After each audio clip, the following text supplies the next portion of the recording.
All right, so we just got here to the Hampton by Hilton in Istanbul, Sirkeci. Oh, don't look at my hair. Just got off a 12-hour flight. So this is what we're doing. So like most Hiltons these days, no bathtub, which totally fine. That's kind of what you expect. But pretty clean. It had a weird smell, and I don't know, maybe that's us.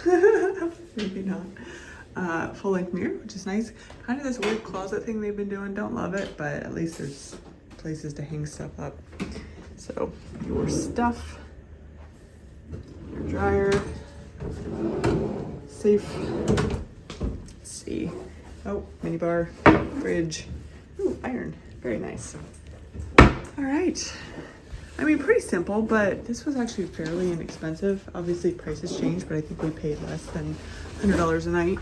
Not really a view, but that's okay. It's kind of this area. Yeah, so far we like it. Pretty nice. Yeah, just got here. I chose the Hampton by Hilton Sirkeci for two main reasons while we're in Istanbul. We are Hilton people and always enjoy staying at Hiltons whenever we can. One day we're going to be using our points. One day. And the location. It's right in the middle of the tourist area, only a few hundred meters to the waterfront, the Hagia Sofia, and others. Plus just a few steps from the tram system. This hotel was also fairly inexpensive, much less than the other Hiltons in the area. Hamptons are never the most luxury, but you know what you're getting, and they're always quality rooms. It was a great location for our first time in Istanbul. However, if we were ever to go back, I think we'd stay in a less touristy location, maybe further north on the Europe side of Istanbul.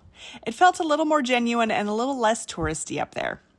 But I did really like this hotel, and you cannot beat this location for your first visit to Istanbul.